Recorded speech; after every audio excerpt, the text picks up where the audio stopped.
knew Michael, because a lot of people ask me that, like, how I connected with him, and yes, so we got to know each other, and also his restaurants. Like Meredith was one of my favorite restaurants. Right. So that was all pre kind of Eat My Lunch, working for big corporates, and I'd always had this ambition that I was going to climb the corporate ladder, be CEO of a mega company one day.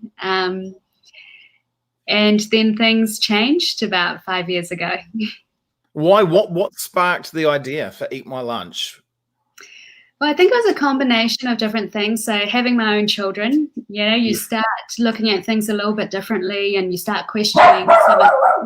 Oh, I'm sorry. That's my dog. Okay, mine's going to start soon, and it's going to be absolute mayhem, but we'll get through. It's okay.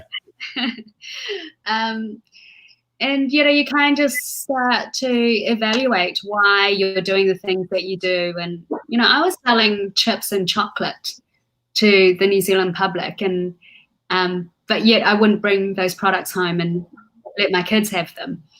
Yes. So there's kind of your conscience starts playing into a lot of what you're doing. And I guess when you also have kids, you kind of want them to be proud of you, and proud of what their mum does. And I always just thought, well, what's the legacy I want to leave behind for them? And it wasn't one of, selling unhealthy foods to the New Zealand public. So I think that was always in the back of my mind. And then when I saw, 5-6 years ago, the Campbell Live report on kids in low decile schools going to school without food, I was compelled that I had to do something about it. Awesome.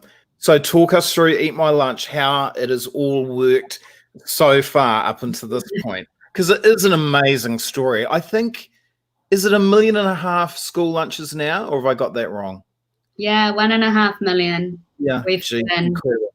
So talk us through it, because some people, if they've been living on another planet, may not know exactly how it all works. So you explain it to us. Sure. So Eat My Lunch works on a buy one, give one model. So for every lunch someone buys from us, it also funds a free lunch for a Kiwi kid in need. And so the lunches that we sell are mainly to corporates or people working, in big office buildings. And so, with the help of Michael, we've developed, I guess, these kind of fresh, really healthy, fun lunches that we deliver to people every day. And now, when we launched in June 2015, Uber Eats didn't exist at the time. Right. Yeah. So there was a real kind of need and a gap in the market for having, healthy and fresh and convenient lunches actually delivered to you at work. And I guess our customer base has really moved to more corporate catering, where corporates were buying, hundreds of lunches at a time for a meeting or for an event or a team building. So, so that obviously creates the buy side of our business, and it funds the giving side. And in the 4.5 years, we've given almost 1.5 million lunches to kids in low decile schools across Auckland and Wellington. So it's a different business model, so Eat My Lunch is a socially driven business or purpose driven business, but yet at the same time, we employ 42 staff. Yes. And but we also found this, I guess, New Zealanders really want to give back, and Kiwis are so generous. Yes. And we were able to, I guess, be a vehicle for people to do that, whether that was through buying our lunches or actually coming in and helping to make the lunches for the kids. And so in that time, we've also had over 25,000 people come and volunteer in the mornings to make these kids' lunches, which is, again, just been amazing. I'm with Lisa King, founder of Eat My Lunch, one of this country's smartest business women, business people, just so clever and very, very kind person. So tell us, talk us through the challenges that your business is facing now, because the schools are closed, obviously. So what pressures is that putting on the business, and how are you going to run at things? Yeah, well, so I think, when we moved to Alert Level 3, that's when we started seeing the impact of that. So most of our sales, as I said, were to corporates. And obviously when people started working from home, our sales went to almost nothing overnight.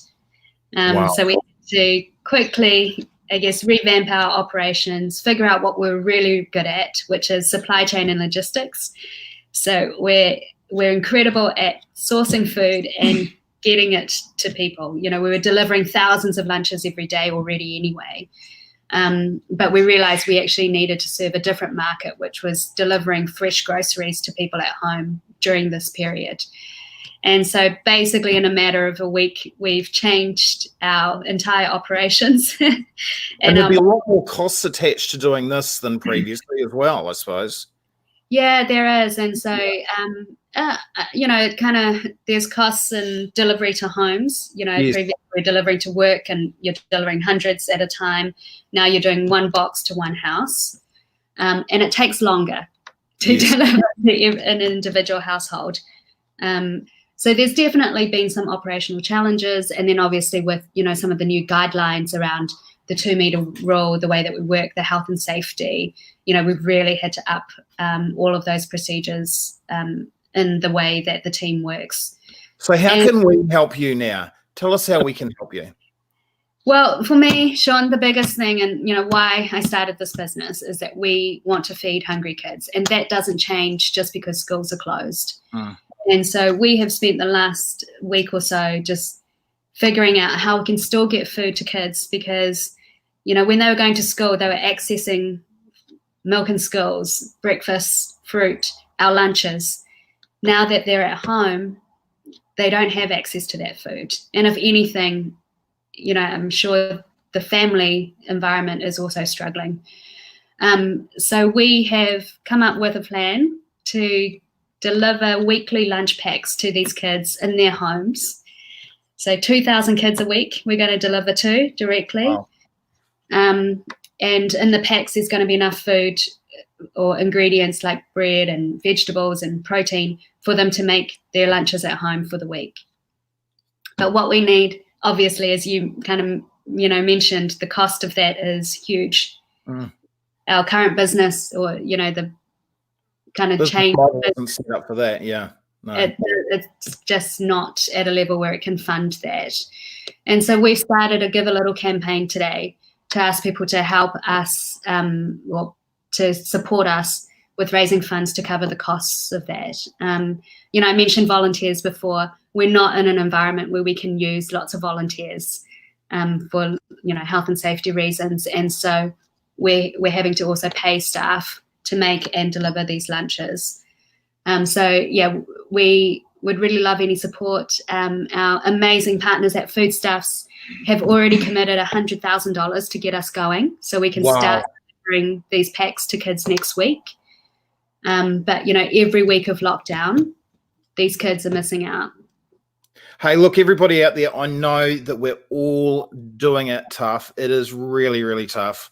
But there is something that is going to make you feel really good if you can, you know, dip into your pocket and just give a little. And as they say, just give a little, give what you can afford. I'm going to do it straight after this call. And, you know, at the moment in our business, we're getting very, you know, it's challenging times because there's no live events. We're doing a little bit of stuff virtually, but, you know, it's challenging times for everyone. And I think I'd just like to say to our little community out there that tune into these videos, if you can just give a little, just to help Lisa and help, more importantly, I'm sure she'll agree, all these kids out here, they still need to get fed. You know, just because we're going through this challenging time, that problem just doesn't disappear. It probably gets even worse, I'm going to say. Yeah, unfortunately. Even, if it's the cost of your daily coffee. Yeah, exactly. Is going to be really greatly appreciated. But, we just know that the need is probably going to increase during this time. Yes. Yes, you're right. You know, think of it that way, guys. I mean, like I would go and buy a coffee every morning. So, you know, how about you put that money to, so whereabouts do we go? What website do we go to? Do we go to Give a Little? You go to Give a Little, and you can search up Eat My Lunch or Feeding Kids during COVID-19. That would be amazing. Well, on behalf of everyone in New Zealand, I want to thank you, Lisa, for everything that you've done. Yes, it's a business, and yes, you might make a profit or whatever, but who cares? Because at the end of the day, you are helping so many people out there with your business. You've done. There's been 1.5 million lunches. Think about that, folks. 1.5 million lunches so far have gone to kids. And as I said, you're one of our great business people in this country. You're a creative thinker. And it's amazing how you just pivot so quickly in this situation. So I wish you nothing but the best. We're going to tell everybody to go to Give a Little and give as much as they can. And I hope it all goes well for you. Thank you so much, Sean. Okay, thanks, Lisa. Bye-bye. That's the one. She is, wow, she's an amazing person. She has created a fantastic business with Eat My Lunch, and helping a lot of people out there. And we've got to support these people. You know, we've got to support the Mike Kings and the Lisa Kings. We really do. Yes, it's really, really challenging times for all of us. But, you know, if we can just give a little, if we can just help her out a little bit, then we're helping out a lot of kids, you know, and we're good at that. We're a damn good country at doing that. So, yeah, I enjoyed that. She's a really, really nice person. I've met Lisa before, and she's the real deal. So I hope you enjoyed that. I'll tell you what, could you do me a favor? Because I do want to help her out. Would you mind, if you've watched this, would you mind sharing? This is a little video. It's less than 15 minutes. Would you mind just sharing it? Let's get word around the place that she needs our help. You just got to hit your share button, and some other people will be able to hear what's happening with Eat My Lunch, and we can support her. I'm going to catch up with Otis Frizzell at 7 o'clock. So Otis is one of our best artists. He was a musician, and he started Lucky Taco with his wife, Sarah. And it's an amazing story. They went on their honeymoon in Mexico, and saw these food trucks and thought, we might do that when we get back to New Zealand. And they did, and they've turned it into a super, super brand and a super business. So I'm keen to see how he's going. Yeah, it should be fun. So if you want, tune in at 7 o'clock for that, or you can catch the replay later on. I'm off to feed the dog. Might go for a walk as well, get some sunshine. And yeah, we'll see you around about 7 o'clock if you're up for it. Unless you're going out and doing something, which you shouldn't be. If you go out, you're going to get arrested. So you might as well stay home and put up with my rubbish. See you soon. Bye.